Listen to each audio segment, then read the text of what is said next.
Welcome to Fearless Females, where ambition meets resilience. Meet your guide, Lori Jones, president of Fidelis Wealth Advisors. Join her and remarkable women executives as they uncover the triumphs and transformative moments shaping extraordinary careers. Ready to be fearless? Let the journey begin. Quick shout out today to Fidelis Wealth Advisors. Thanks so much for sponsoring this podcast. We really appreciate it. It gives us a chance to learn the stories of these amazing women. So today I'm talking with Kay Adams, and I found it fascinating. Her early years, she worked in detention areas and worked in a jail. And her stories are so interesting as to what she learned and whether she would do that again. And the rest of her career trajectory, she kind of wrote her own career and her own job description. And I find that really interesting, as well as dealing with some of those end-of-life issues that you don't really think about all that often until you're right in the middle of them. The other thing I love about Kay is that she is completely upbeat, optimistic, and she loves what she does. And I love women that love what they do. So let's get to it. Well, thanks for joining us this morning. We're here with Kay Adams, who is the founder of Compassion Works, and I am really interested in hearing her story. She is an Alzheimer's coach, but she's done so many other things throughout her life, and I'm so interested in all of us getting to meet. And this is not a career, Kay, that you're like, you look up on what do you want to be when you grow up. This is not what's on there. So it's fascinating how you came to this place. Thank you so much for being with us today. Thank you for having me. So my first question is always, I'm an avid reader, love everything. And I want to know, what is your favorite book? Can I say two? Can I say a past and a current? So my all-time ever favorite book is To Kill a Mockingbird, still. And I've read it dozens of times. I've written papers on it between middle school, high school, college, grad school, and beyond. And I really feel like that book sparked an interest in me that I didn't know for social work, for supporting people that were underserved or discriminated against or misunderstood, like that kind of thing. I think it just was the planting some seeds in my consciousness way back when. My son, I made him watch it a year ago at age 12, the old black and white with Gregory Peck. And I know it's so outdated, but the topic isn't, unfortunately, at all. No, very relevant, even today. So I just love that movie and I love the book. And then currently, my current favorite is the book that came out last year, and it's in my field, which is why I love it. It's called Travelers to Unimaginable Lands, Stories of Dementia, the Caregiver, and the Human Brain by Dasha Kipper. And the reason I love it is I work with caregivers or care partners all over the country who are caring for someone living with some form of dementia, maybe early, mid, late stage. They may be at home. They may not be at home. I mean, doesn't matter. But they all face kind of the same kinds of quandaries. And emotionally, most of the people I work with are female, but not all. And women, we're really good at beating ourselves up because we've kind of been brainwashed that we're always supposed to be calm and patient 24/7. It's what all the Mother's Day cards say. We're never supposed to lose it. We're never supposed to raise our voice. And when you are caregiving for someone with a neurological disease for sometimes 20 years, you're going to lose it sometimes. And then women just beat themselves up and self-flagellate and add to their misery. But this book is all about the science of the normal brain and why we fall into the trap to say, Lori, don't you remember? I just told you that. I've told you that 10 times. Why are you asking me again? And losing your cool and slamming a door. Whatever. It's because of our brain wiring. Oh. And so that's why I was just all over this book, because it's what I say all day long. I'm trying to let people off their own emotional hook because they just think they're terrible people suddenly. And I'm like, no, it's normal. But they don't see that. They don't have the vantage point I do. But the book is all about that. And so that's my favorite current book right now. And I have met over Zoom Dasha Kipper, the author. And I just said, I was joking that I should be on her payroll because I refer to it almost daily. And I use it in a group coaching program I run through my business and stuff because I just think it's very powerful. Yeah, that's really interesting, and kind of lends a sense of perspective to finally. I bet you've been seeing it through the years. This, where they're beating themselves up because they can't be patient enough, and now you have an explanation for it that you can kind of. This is why. Yeah, it doesn't take it all away, but it's like people be like, "Oh, I feel a little bit more normal. I don't feel like a monster." There's a reason that my mom is going through some dementia herself. She would be terrified if she knew I was saying that because she doesn't see it, right? She doesn't have it. But I have a well-worn dance with her for decades of how we interact together in a very short period of time, like in the last 4 years or less, that her brain isn't working the same. Mm-hmm. So I've treated her like I've treated her the majority of my life. And I have to keep trying to remember that her brain isn't the same as it used to be. And I fall in the same trap despite my knowledge all the time on the phone with her. She's out of state, just like everybody else. Well, that's actually encouraging. That means that if you do it, then maybe we can give ourselves a little grace because. Oh, yeah. I'm as normal as everybody else. Mm-hmm. Well, thank you. So tell me a little bit about yourself. How did you get where you're at? And I know because, I've read your book. I know that it's a long journey. So you're going to have to condense it just a little bit for us. Oh, yeah. So the long and short of it is, I got my master's degree in social work in 1994. I had my undergrad in psychology, and I've always worked in some sort of counseling role of some sort and with all kinds of populations of people. But I really feel like I started becoming on purpose in my career in the fall of 2001 when I started in hospice. Mm-hmm. I never had been a medical social worker. I'd never been around people that are dying except for my grandparents. Knew nothing about any of it. And I think for me, that's where it started. Mm-hmm. And so I spent 8.5 years in hospice, and all but the first 6 months, I hung out in nursing homes, assisted livings, and memory care 40 hours a week for 8 years. That's where the patients we took care of lived.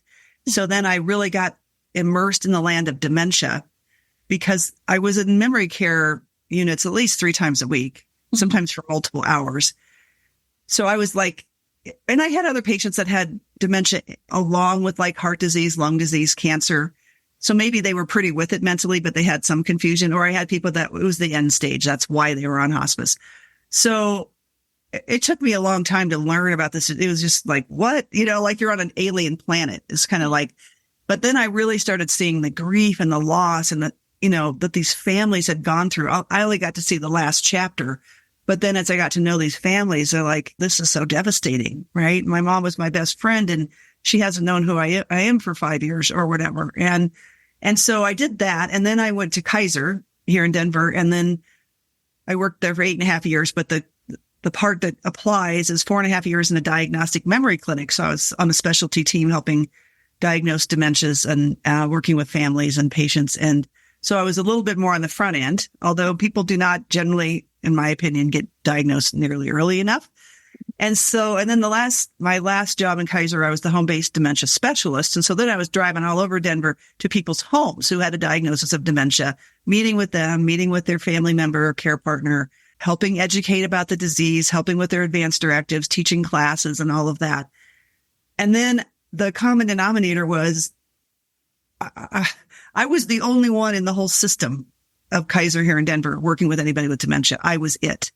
And so I was outnumbered by thousands. And so I was only supposed to do 1 home visit or 1 phone call or 2 clinic visits or whatever, because there wasn't enough of me to go around. And I was feeling more and more and more torn up by that, that these families never let go of my phone number or some of my other colleagues because there was nowhere else to go. Mm-hmm. And so I decided to jump ship in the fall of 2018 and work towards starting my own business, knowing nothing about business whatsoever. So it really just in the spring of 2019 was getting my website up and, just experimenting with different kinds of things. And so I was up and running about a year when COVID hit, which was rough, to say the least. So by April, COVID started in March, but by April, almost everything I put in place for my business for the entire year fell. Oh, wow.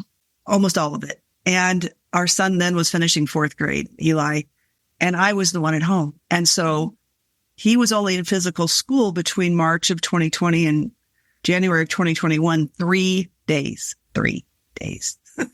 Oh my No goodness. summer camps, no nothing. He's the only child. Yeah. Wow. So it was really rough.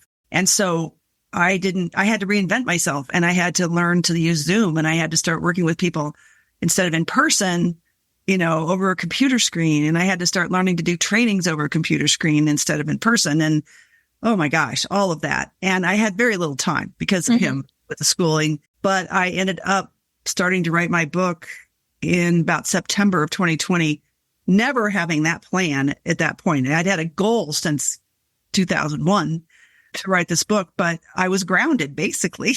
It's grounded. Well, Couldn't what see else people, is there couldn't to go do? anywhere. And so I call that my lemonade of the lemons that COVID gave me, was being able to write the book.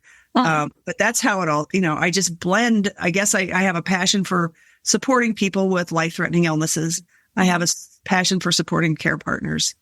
And the reason I picked dementia to specialize in my company is I just feel of all the diseases that I have been around, and that's a lot, over 23 years, I think the dementias are one of the hardest, because when my dad was dying of cancer, he still knew all of us. His body was withering and falling apart, but his brain was still there, and he was still dad. And I work with, hundreds of families where that's not the case. Yeah. And it's a different kind of loss and a different kind of grief. And it's unrecognized by people who've never been around it. And those folks are disenfranchised and misunderstood and alienated and don't have a lot of support. And so I'm always, from early on, a sucker for an underdog, always.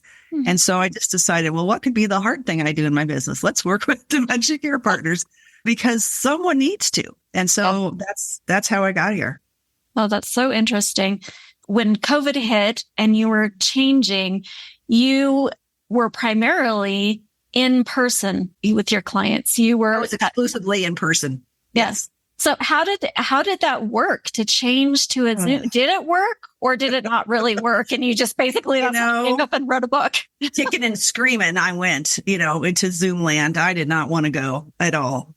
I am so extroverted, and it was hard enough working alone from home for me, because I've always been in teamwork environments. So that switch was tough. But what happened is that, I worked with a few different, especially women in COVID. That one was in Colorado Springs. They're in 3 different parts of Colorado. And first of all, I never would have gotten to work with them if it was in person, because I wouldn't be driving there. Right. And all 3 were so isolated because no one was coming in the house. They couldn't send their loved one to a day program or anything. There wasn't any in-home health care coming. There was no day programs to take them to. They were completely and utterly isolated, except for me over the Zoom screen once a week. And I was the only outside person going, you are drowning. You are sinking. You are about to go under. I'm waving the flag for you, sort of thing. And I realized how powerful that was, because, one was pretty close to suicidal, and she was like, who knew? Like, she didn't have a checks and balances. I was it, know? And so I realized that, that was okay. It felt a little clunky at first and whatever. I did some video visits and stuff in Kaiser, but not a lot of them. And I've worked over the phone forever as a social worker. I'm used to having to build a relationship in 30 seconds or less over the phone. So it wasn't that big of a stretch, but then after a while, I was able to work with these people, and then families. So that was the other cool thing, is that the most I worked with at one time was 8 adult children from the same family that lived in 6 different states. Wow. And dad had Alzheimer's, and they were all in crisis. And so I did, a 90-minute session with 8 family members at one time. Well, I ran family therapy sessions forever in my practice, and groups and whatever, and on all these different jobs I've had. And so that's like breathing. Like, I know how to do this. It just was different over Zoom. It's a little harder to say, hey, hang on, Joey, you need to let your sister talk, right? Yeah. Or something like that. And you couldn't see all the nonverbals. That's harder. But you couldn't ever get those people together in the same room. And so then I started seeing the benefit. And so now I'm working with people in 10 or 12 states, 1 or 2 countries outside. I just did a free Zoom call with somebody in South Africa a week ago. Oh, wow. Crazy. Same exact stressors as, any of my people in Denver are facing, and with less resources, maybe, around him. But anyway, so now even if they live here, I almost never meet with people in person because I'm in so many different time zones and I work with a fair amount of families. Yeah. And most of them do not live in the same place. And so I found it's been really effective. And they kind of age out, though. The 90-year-olds don't do Zoom. I have some 80-year-olds that I do FaceTime. Yeah. They can figure that out. But I work with a lot of adult children. And so they, 60-year-olds or 70, whatever. So they know what's going on. And then the Zoom stuff, I do a lot of Zoom trainings for both personal family caregivers and professional. I've got a lot more opportunity last year or so to be in person. And I love that. It's nothing like being in front of people and feeling the vibe in the room and all of that. But I still am doing more Zoom than in person. But so is everybody else. So kind of a trade-off between like you were able to impact more people in diverse ways over Zoom, but you don't get that one-on-one. I don't get the one-on-one, but I did a class. I've done it every year or last 2 years, every month, called More Than Memory, Understanding Brain Change and Dementia from the Inside Out. I do it on Zoom. I used Eventbrite to advertise it, but I don't know what's happened. All of a sudden in January, I had 3 people from Australia. I had somebody from South Africa, somebody from Canada, and somebody from Puerto Rico, all in that Zoom class. And I have one coming up next week, and I have people from multiple countries. Just that would not happen if it was in person. And so there's something kind of cool that I've just learned to go with it. But if I get opportunities to be in person, I'm traveling and doing a bunch of speaking gigs in 3 days next month in Madison, Wisconsin, and I'll be exhausted, but I'll also be energized from the crowd. You know? Yeah. So that's what I count on. So tell me, through your journey, is there something that you can look back on and say, oh, I am so glad I made that investment in myself, or I'm so glad that's the one thing, or that is really something that I'm glad I did that contributed to your success? I think I didn't ever want to do public speaking. I was terrified of it until graduate school. And I was in graduate school for social work in Minneapolis. I used to say that, the instructors the faculty were so mean because almost everything except statistics, we had to do group presentations or presentations in front of the class. I just wanted to throw up every time. But what happened was I kept getting really good feedback, even though I felt sick, And one of my 2 internships I did in grad school was doing some public speaking, and the same thing happened there.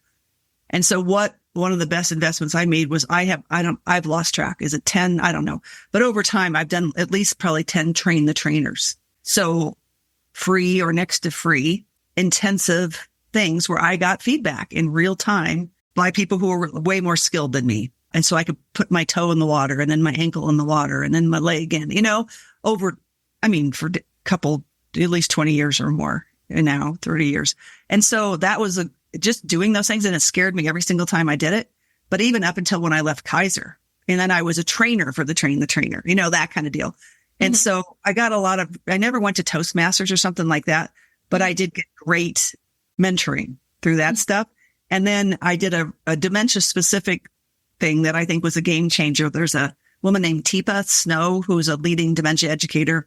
She lives in North Carolina. And I went through 2 really intensive certification programs through her company in 2016, one to be a dementia consultant and one to be a dementia trainer.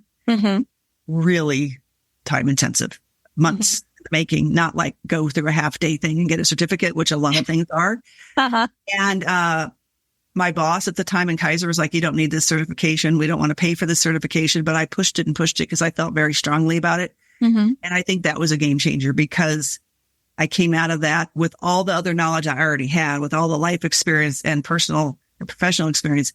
It just up-leveled my knowledge and skills and awareness and tools to a new level, so that when I don't think I ever would have went out on my own had I not done some of that work. So you were fearless in starting your business, but it was backed up by that sense of I've got the education, I've got the training, I've got the knowledge behind me. So fearless would not be a word I use. Terrified, overwhelmed, all of that. People who know me now and didn't know me historically will be like, God, you're such a risk taker. I'm like, no, I'm not. I still think that, even though the evidence is against it, apparently. But I was like, what am I doing in my mid 50s jumping ship with a child at home, But there's just sometimes you just got to listen to your gut and go with it, even if it doesn't make any sense. And I've learned over time to do that. And so at the moment I'd be like, I know this makes no sense, right? If you look at it on the surface, but there's some deeper thing that I'm being led over here for some reason. I don't know what it is right now. Yeah. And so that's happened enough times that I listen and I go with it. And then I get terrified and overwhelmed all over the place. And then eventually I'm like, hey, I got this. And then I'm on to the next thing. So that's how it's worked. I love, though, that you talked a little bit about like just having the underpinnings, having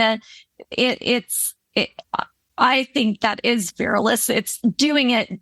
You're scared to death, but you're doing it anyway. Yes. That is, all of us live in that space. But I like that you didn't do it without the knowledge or the base of education behind you. Like, it may have turned out much differently if you weren't prepared to take that risk. And like you said in the beginning, I mean, you can't go get a degree. I call myself a dementia coach and educator and speaker. That's not like a degree program somewhere. Yeah. And, there are other people that say they're dementia coaches or whatever. But I think what makes me unique is I just have this patchwork quilt of background.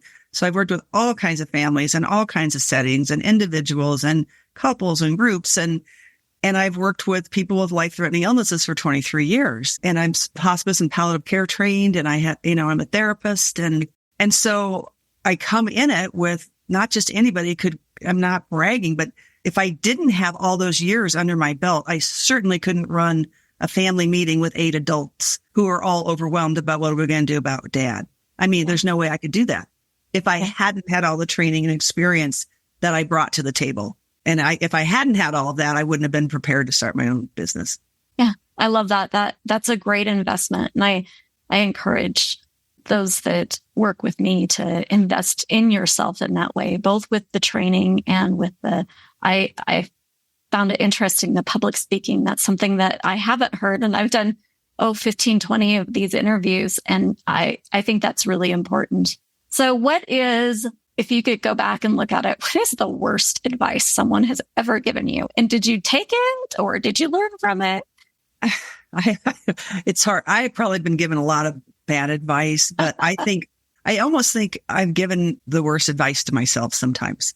Okay. Like, I grew up in a family where, my parents were both born right around the start of the Great Depression. And so they were poor for a long time. And so security was everything. And so one of the things I was raised to believe, and then I kept believing, even if I didn't have to, was you can't quit one job without another, or you can't, you got to have your ducks in a row. You always have to have your ducks in a row. And so it was more like I internalized this expectation long after I left home, long after I was making my own decisions, that I stayed in positions that about because you're reading my book, that I called the golden handcuffs, right? Good benefits, good pay. I was miserable. But I'm like, you have to do at least a year, or it doesn't look good on your resume, or you have to do, and to the point that I had to get a death threat, like a graphic death threat, to leave a job that I was utterly miserable in. And so I think now it's changed, especially people migrate around much more with job stuff, but I still think we have these unwritten rules that we're operating under, whether we're raised with them, whether societal, or as a woman, we're only supposed to do this or that, but not the other. And I just have realized that I stayed way too long in some times. I mean, I learned through it, but I stayed dangerously long, like my mental health was sinking numerous times, because I always had really challenging, hard jobs. And so when I left Kaiser, I took a part-time job with a friend of mine in a mental health center, thinking it would just be a stepping stone to starting my business. And I kind of fell apart in 7 weeks. And you'll read about that in the book too. It's very vulnerable. But I thought, I didn't realize a part-time job was really not a part-time job because I hadn't had one since college. Yeah. I've always worked full time. Yeah. And so I realized it was just too much.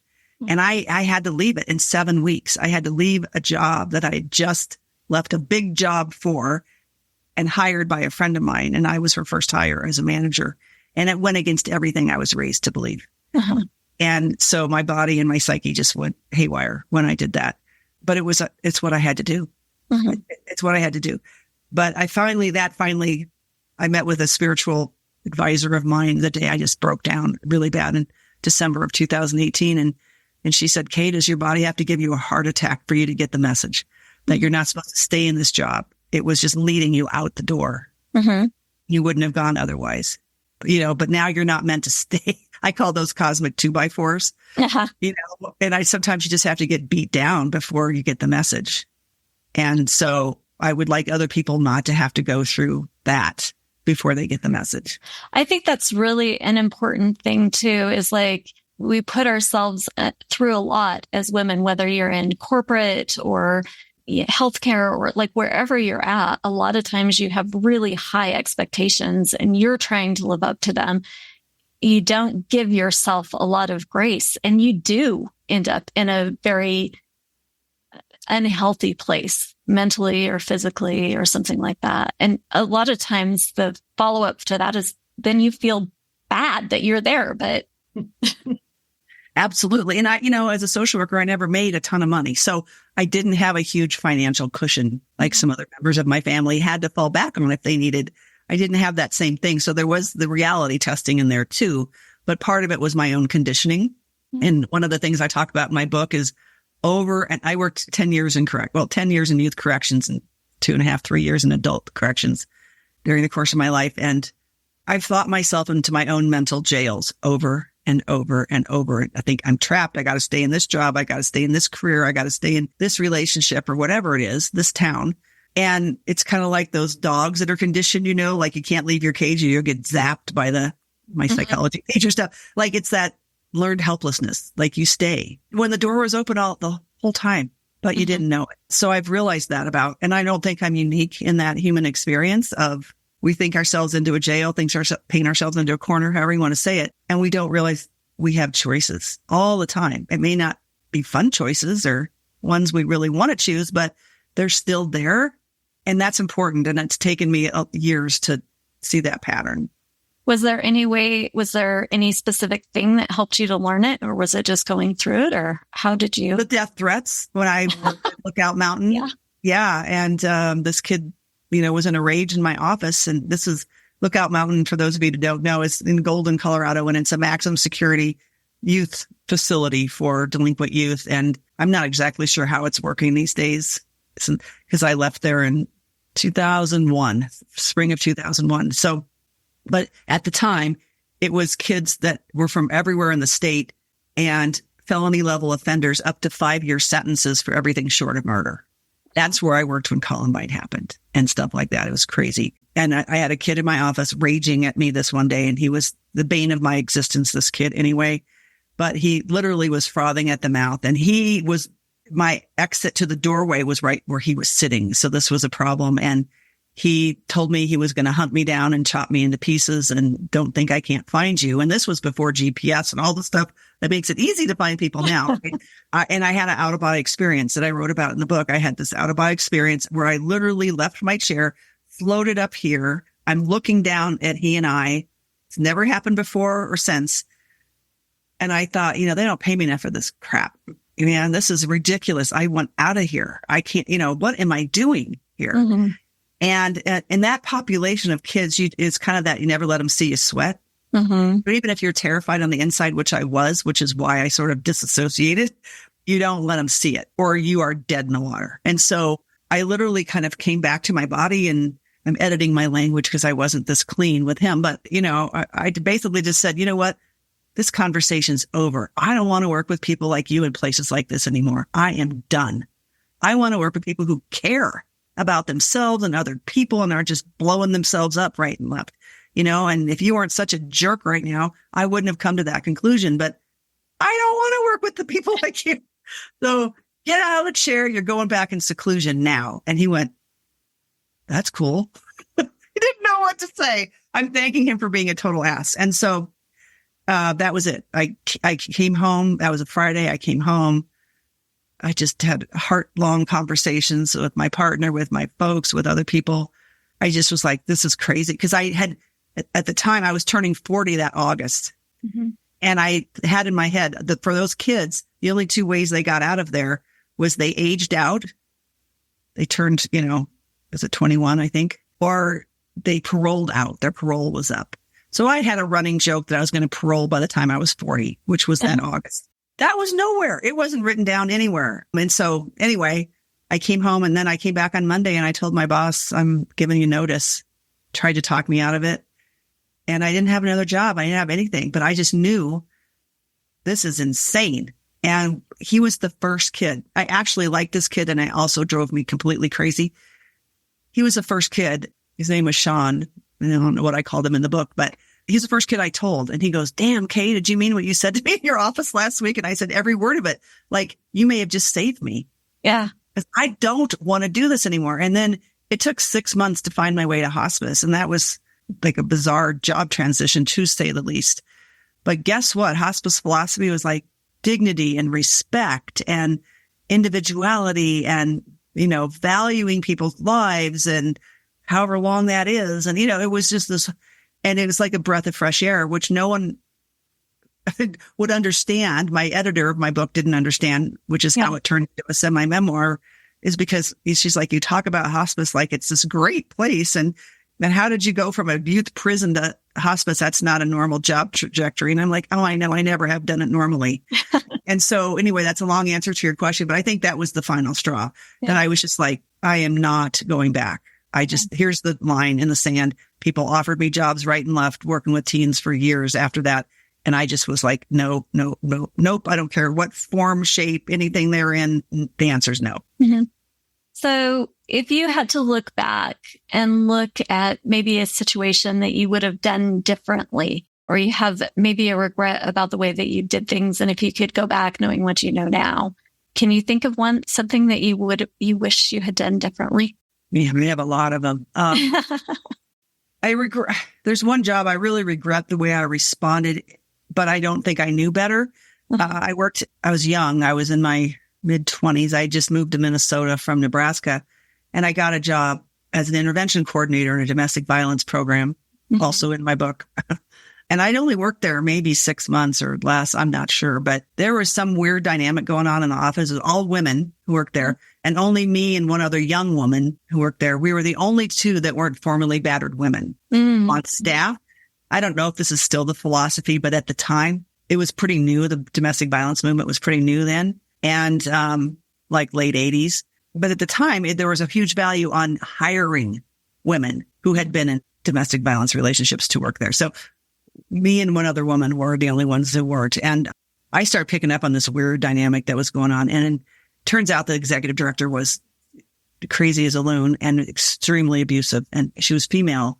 And you don't expect to find, I had just left adult corrections not long before. So you expect all that madness to happen there. In those settings, I worked in a jail, maximum security county jail. You expect anything and everything to happen there. But you don't expect it in a domestic violence program run by a woman. Mm-hmm. You just don't. And so I kept thinking I was crazy. Mm-hmm. And then I started seeing the patterns and seeing the stuff, and I started speaking up, and then I got targeted by her really, really bad. And I tried to let people know. I tried to let the board of directors know and this kind of stuff. But she was very influential, and she had that outward facing community persona that everyone loved. And they had no idea that she was like Jekyll and Hyde. And so I just let it tear me apart. And so I regret that. I gave my power away. I let it tear me apart. And the reason I ended up in youth corrections after that, even though I swore I would never do corrections when I left Nebraska, was because she had a very long reach politically. And that I lived in St. Paul at that time. This program was 30 miles east of St. Paul, kind of rural. Mm-hmm. And I ended up getting a job 50 miles away, 45 miles away in downtown inner city Minneapolis, because she told me and other people, you only leave here if I want you to leave. And I will sabotage any efforts that you make on jobs or any other things if I don't want you to go. She stated that out loud. So that was what I ended up doing. I had to get as far away from her and in another field that she couldn't sabotage my interview or that kind of deal. Yeah. Yeah. And she was rageful when I gave her my notice. But I didn't know. I didn't understand those dynamics. I didn't grow up, thank God, around that kind of stuff. Mm-hmm. But I look back now and I'm like, oh, I wish I wouldn't have stayed. That was a year and a half of hell, Oh, wow. And again, I stayed because I need to get another job and I need to, all that same old thing. But I let it really influence me for quite a long time afterwards. We had some intersection of social circles, and I would see her and I would just freeze. I was like a bad woman just because of her emotional abuse. And I wish I had known better, but I didn't. I got out and I recovered and I, whatever. But the good news, the lessons learned from that was that following that, I interviewed any potential employer as much as they interviewed me. I asked about their management styles. I did not want to have, because she micromanaged people and had her thumb on you all the time. And she took all the credit for the work you did and, all that classic stuff. And so I was really particular from that point on about who I worked for, and who I worked for was going to be way more important than my paycheck. Because I realized that there's nothing that's going to drive me out of a job more than working for somebody like that. And so one of my values really became working for ethical people. Yeah. And seeking those people out. And then when I found them, and luckily I found a whole bunch of them after that, is then being the best employee you can be and being really dedicated to them, because I appreciated it. In a way, if I just always had good people that I worked for and took that for granted, I wouldn't have appreciated. Yeah. But because I worked with some zingers over the time, 4 years of really people that were kind of pretty crazy, I learned that not everybody comes to those leadership jobs the same. Yeah, that's insightful. That's true. They very rarely train you to be a leader. And if you're already prone to some of those worst personality traits, it sounds like it wasn't the most pleasant experience, but it set you up for a very successful run in the future as far as who you worked for and choosing that carefully. Yeah. I sort of learned and like, okay, this is the kind of employer I want to attract. This is the kind of boss I want to attract. This is the kind of work environment. And it wasn't 100% after that, but it was darn close, And so I was never a manager except for once in my whole career, but I always had the ear. I always had personal influence with those managers who are always really good people. And I just so appreciated them. I'm still friends with all these people from decades ago that I worked for or with, because I was just so grateful for them. And you have to experience the other side. So when I did work for somebody in Kaiser, I'm not naming names, but I knew in advance before I took the job that this person had a reputation for not being a great manager and kind of vindictive and similar qualities to what I'd experienced in domestic violence. So, but I really wanted the job. And so my antenna was up going in. And because I'd worked with people like that, and because I understood that manipulation and vindictive stuff and whatever, I was pretty skilled, not 100%, but of staying off the radar and getting what I needed without bothering my supervisor too much. But it was similar dynamics, but I handled it much better because I'd been through it. And I knew exactly what I was looking at. I knew exactly what I was looking at, and I wasn't fooled by it at all. And I was warned in advance, but I would have picked it up really quickly just because, oh yeah, I've been here, done that. Yeah. I recognize this, huh? I know the control piece. Yeah. I see it. Mm-hmm. So if you could go back and talk to your younger self, just on the start of where you were coming, I'm fascinated by the fact that you've made so many twists and turns to get where you're at, which seems like the perfect place for you. Like you love what you do, and this was where you were always meant to be all along. But what would you tell your younger self? What advice would you give your 20-year-olds? I think one of the things I struggled with always was confidence. And so being able to go back and say, you got this, you have more skills than you think you have. And people would say this to me, but I really believe it now that, we all have some unique skills that we're born with, right? But not everybody develops them, right? You might have them. You might be born to be a gifted musician, but you never really take it up. You never stick with it or whatever. But, my my one sibling's 9 years older and he was immensely successful and I was compared to him a lot. And so I learned, I would try to say to myself, that comparison stuff is a trap. And unfortunately in our culture, we compare success a lot with finances. And I knew I was successful in the families and patients and whatever I worked with, but it didn't translate to $1 million in the bank like it did for him. Yeah. So I wasn't perceived as successful in the same way, even though I knew I did a damn good job at what I did. And so I would just say, don't judge it on that. Don't judge your worth on whatever the paycheck is or that kind of stuff, but really the lives you touch. And I think the other thing is that just having trust, like that there is something, I call myself a late bloomer. It took me a long time to see my gifts. Other people could see them in a heartbeat and point them out to me, whatever. But it really took probably into starting my own business and all of that and going out on a limb and being terrified and doing stuff I'd never done before with no safety net, that I was like, because people would be like, oh, I'd co-lead a class with somebody and they would be like blown away or something. And I'd be like, I'm just being me. I didn't realize that just being me was a kind of unique. So I think knowing that we all have these things and you don't have to have it all figured out at 20, right? You can keep changing and twisting and growing. My brother had a pretty straight path in his career, from point A to point B. And I was like zigzagging all over the place and it's still okay, right? Yeah. There's not one right way. Yeah, I love that. I think that, Kay, that's kind of the reason that I started this podcast is I wanted to give back to, younger women on their way up the ladder. But I just don't think people have looked at you and said, hey, why are you so cool? Tell me. And you're like, well, I'm not that cool. Yes, you are. Tell me why you're so cool. Tell my 14-year-old that because he doesn't believe it at all. I know. All my kids were like, Mom, you can let us off like 4 blocks away. That's fine. You don't need to come any closer. There you go. Yep. But I do. I think that's an important point, is that look at yourself, look at where you've come, look at what you've done. You really are cool, and have a little bit of confidence in yourself. That's good advice. So what scared you the most when you were starting? And you can choose like any point in time to answer it, but what scared you the most, and does it still? So absolutely, the thing that scared me the most was starting my own business, having no business background. And people are in 2 camps. People are in the way to go, Kay, that's awesome camp. And then she's having a midlife crisis. She's totally lost her mind camp. And there's not a whole lot in the middle.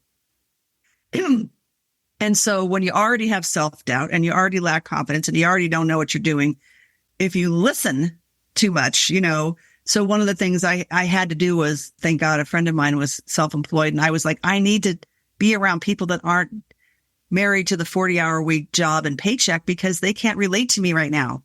And they just think I'm crazy, and they think I'm going through a phase, or they think whatever it is. And so it was terrifying. I mean, seriously, because, Eli was about almost turning 11.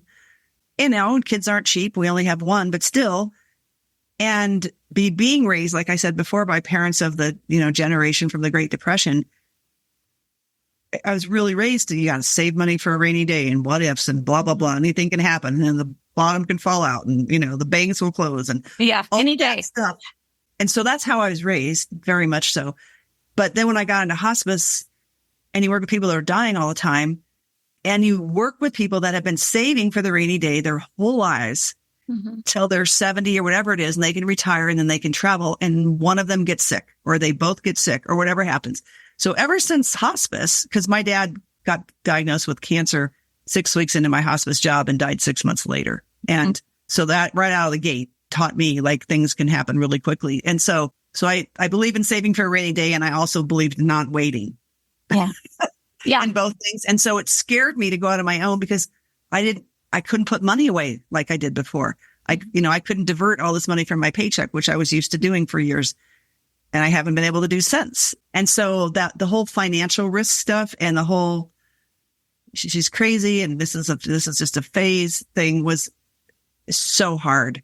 But I had to find my people. I had hired a business coach, and that was the best decision I've made. And Her name's Mary Gall, and she's fabulous. She's here in Denver. So it continues to be scary. All of this continues to be scary because I have to keep learning new things. I didn't know Zoom. I didn't know this. I didn't know that. What's a podcast? I didn't know. Constantly learning new stuff. And a lot of my close friends are retiring all around me. Yeah. And I'm going the opposite direction. So I do not fit in a box. And that's great. And it's also inconvenient at times, and so I'm still scared. But at this point, I feel like I'm not super religious. I would say I'm spiritual, but I call them God nods or the cosmic 2x4s. But there are a number of things that would happen where I just wanted to quit. Like there's many times I've just wanted to quit, particularly in the pandemic. But, like things will happen where a quick example was a neighbor. I didn't even know her last name. I met her at a block party. They were new to the neighborhood. She was a self-employed landscaper. When I told her I had just started my business like 6 months, 9 months before, I had no idea what I was doing, blah, blah, blah. Anyway, she came to my house the next week, knocked on my door and said, listen, I was going through a divorce with 2 young sons when I started my business. And I made a lot of financial mistakes that I didn't understand what to do. And I just really believe in your mission and what you want to do. And I want to pay it forward. And so she handed me a check and she said, so I'd like to pay you for a bookkeeper. I'd like to pay monthly for you to have a bookkeeper for a year so that you start off on the right foot. I mean, I started bawling. I was just like, I don't even know your last name. Yeah. And she's like, we don't need to tell my husband. and so she put a check under an envelope underneath my front doormat for a year every month to pay for a bookkeeper so that I wouldn't make a bunch of mistakes. And so I have dozens of examples of things like that have happened over and over to me that there's no other explanation that I'm supposed to keep going forward. Yeah. Yeah. Even it's on my worst days. I'm like, and then if I doubt and I fall in and cave and I think, life's terrible and this is really hard.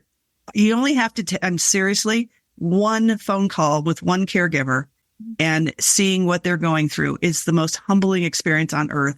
And then you get off the call and you think, I have nothing at all to complain about, right?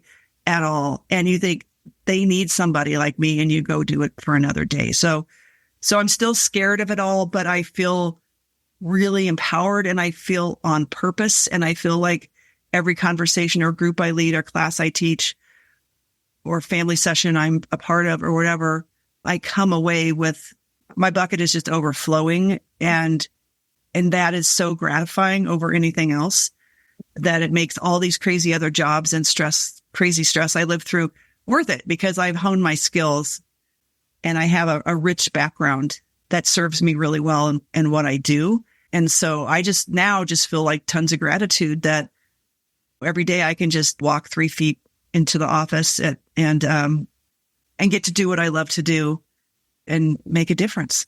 That's amazing. And I like the idea that you brought up where you talk about if you just look around either to the right or to the left, it doesn't take very long for you to see someone who has it really hard and your life doesn't seem so bad. I mean, it's incredible. It really is. And it's so humbling. And I said that in my book. I mean, I wrote it, the dedication to caregivers, because seriously, they are my heroes. They are the unseen, unsung heroes that our economy is counting on. So did you face any unique challenges because you were a woman going through this journey? So yes, I went from 4 years of Arby's in college, still in college. My dad was a cop for 25 years in the police department, or 27. And then he ran for sheriff of the county where I came from in Nebraska, and it was a large county. And I don't know why. I always said I wish he was still alive so I could ask him. He came to me and said, there's this job opening for a part-time corrections officer in the county jail. That might be a good job for you as a psychology major. And this is what I've done over and over. 3 days off between, I've done this over 3 days between one crazy career and the next. 4 years at Arby's, my little polyester uniform, making roast beef sandwiches, to 3 days off and working in a county jail with a jailer's uniform in it. Oh my God. And so it was very male dominated. Hardly any women worked there. I'm forgetting if it's 3.5 years, it was horrible. long time. I worked in minimum security mostly, and then a little bit in the maximum security jail. And so at one point I was 60-1 women to, men in the building. And my dad warned me. He said, don't trust anybody. Don't trust inmates, obviously. Don't trust your coworkers, he told me, which I hung out with all my coworkers at Arby's. But he's like, you just can't trust these folks. You just have to keep and I was like hard on the sleeve person. So that was totally foreign. And I worked with a lot of people, not to diss the military, but they were ex-military, and they had these guys had, most of them, very sexist views, in my opinion, of women. And so like I had a supervisor who would sit with his feet up on the table, smoking his pipe. I worked 4 to midnight. I was in college. And he would say, Officer Adams, go get me some coffee. It was like the opposite end of the building. And I would say, go get your own coffee. And he'd write me up. Because he was married. He was in Vietnam War. He was married to a Vietnamese woman, and he bragged at work about how she walked 2 steps behind him, and he controlled the car keys, and he controlled that was just his mentality. And I was kind of a budding feminist, and I was like, oh my God, who are you? And so it was really, really hard for me. And my dad was right. I couldn't trust people I worked with, and there was a lot of bad things that happened. But I do credit. That was probably the hardest. I've had a lot of hard jobs, but working in a county jail in your early 20s when you don't look like a jail matron, oh my Lord, and all the harassment, all the stuff. I saw the underbelly of society, and I saw it more in my coworkers than actually the people arrested and incarcerated. And I learned about racial injustice. I learned about, I didn't even know Native American people lived in my town. Well, because they're all in jail. And why is the disproportionate number of Black people in jail? And when, like all these things, because I thought all cops were good because my dad was a cop and I got VIP treatment my whole life until I saw the whole blue wall and I saw cops beat up on people coming in who were intoxicated and, just all that stuff. And so I learned a lot about the kind of people I don't want to be around and the kind of jobs I don't want to have. And it served me well when I had to act tough. I never have been tough, but when I had to act like don't mess with me kind of deal, I had learned to adopt that. Mm-hmm. And the other I'm sorry, this is a long answer, but the other really important thing is my dad taught me, like, you don't have anything but your reputation. You're not carrying a gun. You're not carrying a radio. You're not carrying anything, right? And so if you don't respect those people, no matter what they're in there for, if you don't treat people with respect, you are in danger outside of there because the county jail was maybe a mile from my college campus. Oh, wow. Okay. And he said, those same people, Kay, are going to be drunk on Aqua Velvet or whatever they can get their hands on to drink at 8 a.m. at the bus stop. And you're going to see them. And I did. He was absolutely right. And he said, so if you mess with them and you abuse your power in that role, they aren't going to forget that when they're on the outs because they're in and out. These guys are in and out, and they were. Mm-hmm. And he said, the other thing he said was it's the cops, it's the cooks and the secretaries who run the world and treat those people as if they're VPs. Mm-hmm. And so that's what I've always done, and so I've been able to get along with a lot of people and difficult situations and families and things because so early on it was survival and I was so naive and everything. And so I had to find my way back to believing in people again after that job. And it took a while, but that was really my hardest job, was really the first one. And they've all been hard, but at least there I like, God, I left there and I was still standing barely, in my early 20s. And I had this experience that nobody else I knew had. So I don't know. I don't think it was the best idea, but I also realized in writing my book that my dad could have never known. I mean, he was this big, giant, 6 foot tall. He had been a football player for Nebraska. Just looked like Popeye. He was super strong. And, I'm sure he could be very intimidating. He was a big marshmallow for me, but he never would have been treated the way I was treated as an officer. He could never have guessed what I would be put through. Yeah. He would never, because he'd never experienced that as a white man in the world. You know what I mean? Yeah. In positions of power. He just wouldn't have known. And when I finally just hit the wall, I was like, I got to get out of this place. This is insane. I mean, it's death threats and all kinds. And that was from coworkers. And he came to my rescue and said, let's get you out of there. Because I think he felt bad that he suggested it. He thought it was I doubled my salary from Arby's to the county. Yeah. And that was great. Except once again, I thought I had to stay. And my mom was like, yay, county benefits. And I was like, Yeah. Nothing is worth this. Nothing is worth this. Yeah. So anyway, that was a long answer. I appreciate it. So, Kay, what is the thing you are most proud of? My son, Eli, he's 14 and never thought I'd get to be a mom, but he changed all of that. And he just gives me, inspires me to do better and be better. And I fall down on the job a lot. I tell the care partners I work with, it's not the same as comparing dementia caregiving, but as a parent, I know better, but I don't always do better. And it's humbling because you think I'm an intelligent person. I have all these skills and then you just lose it as a parent. Yeah. But it's quite the training ground for humility in a different way and pride in a different way and love in a different way. And so he's just like this. He's just a really cool kid. We have a running joke that I always tell him, like, it's a line from a song, but I must have done something great to get to have you is the line in the song. And so I've said to him for years and years and years, nobody else is home right now, Eli. Can you tell me what I did that was so great to get have a son like you? And he plays it along this whole time. And I'll say, Mama, you're just going to have to figure it out. It's a secret. You're just going to have to figure it out. So he won't give in. He's not going to tell you, well, maybe one of these days. Sorry about the dog. Oh, you're fine. So looking back, is there any advice? Again, we've talked just a little bit about the fact that yours isn't really a job that you like can go in and like choose, hey, I want to be a Alzheimer's coach. You know, what is there any advice for a young lady who's starting out on the journey that you're already so far down and that you're so successful at so that she can be successful like you?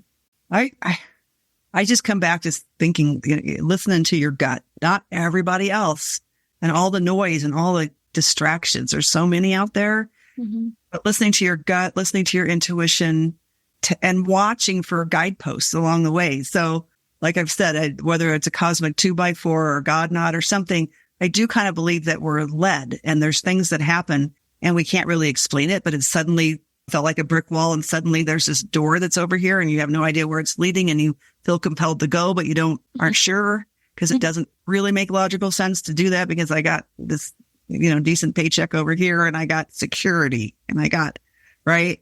And I think listening, I moved from Nebraska to Minnesota with no job. My parents freaked out. I moved from Minnesota to Colorado with no job. And I just knew I was skilled enough that I get one, but they never left the state. They've lived in the same town since they were in early college. So that was not normal, but I just think, to try not to be boxed in and think yourself into your own jail and get exposed to different experiences and different kinds of people. That's why I like, you're doing this podcast because I had, I looked up to a lot of women that were professors at the university and some women that were, self-employed, and I had strong women supervisors, not all of them good, but most of them good, and different kinds of things. And so I think we need to find mentors. That's the other thing I would say is you got to find people that are further along the path or that you want to be like. I mean, like Maya Angelou was one of my heroes, like who you aspire to be like. And if you can get those people, I kind of collect surrogate mothers, even though my mom's still alive, because I have these older women in my life that I'm like, you are just so awesome. I know you already have 5 kids, but can I just be like a complimentary daughter here and there? Because you have so much wisdom and I just want to soak it in, that kind of thing. And so people are happy to help you. And one of the things my son says to me all the time is like, he just is blown away. It's like, Mom, people are always wanting to help you. Why are people always wanting to help you? And I'm like, because I'm very gracious when they do. And it's a two-way street and I know it. And I do the same for others, right? Somebody once described it as, social currency, something like that, right? In those relationships. And so if you'll just be humble enough to ask for help, and if you're humble enough to get advice and to a whole bunch of different people and not think you know everything and not think you're the bomb and everything, even if you've been doing something for a long time, it's incredible what you can learn. And who will take you under their wing, because that's always been the way I've learned best. And a lot of people have too much ego. That's one place I never had ego at all. It was like, I don't know. I'll be the first to raise my hand. I don't know. I know a lot over here, but God, keep me away from tech and money, right? Or whatever it is. Yeah. Numbers. Don't give me numbers. I hate them, right? And so I think that's the other thing is just don't be afraid to ask for help, and don't be afraid to ask for coaching, because it is a gratifying experience. Having mentored lots of graduate students over my years and things like that, it's gratifying to see them grow. It's gratifying to be asked to share your wisdom and all of that stuff the older we get and whatever. And so for the young people, I think they might be intimidated or whatever, but I say go for it and find those people that you're like, hey, Lori seems pretty awesome. I want to hang out with her for a day and see what we do in this world. Yeah. Yeah. Right? Finance might be fun, right? Finance might be fun. Well, it could be if you don't have a brain like mine.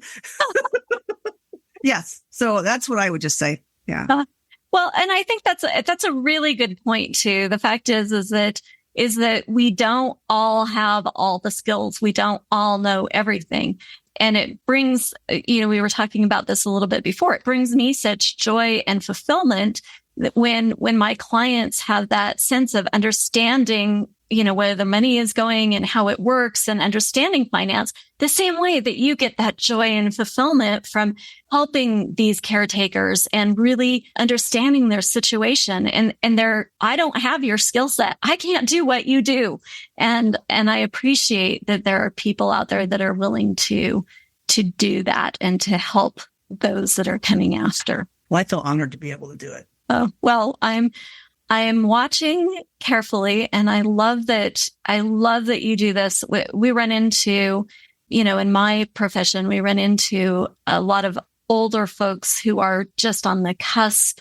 You can see it coming, and we have to be really careful with it finance-wise to make sure that... Absolutely. Yeah. Financial exploitation is huge among people with cognitive changes and dementia. Exactly. And so I appreciate, because I love my clients, I appreciate that there are people out there like you that are taking care of them and helping them and their caregivers get what they need to do. So thank you so much. Thank you. Thanks, Kay, for being on and for answering the questions. I really appreciate your time today. I love being here. If someone wants to know a little bit more about what you do or who you are, where do I send them? Best place is my website. So it's my name with my middle initial. So kmadams.com, KAYMADAMS.com. Perfect. All right. Well, we'll shoot them over. Thank you again. I appreciate your time. Thank you.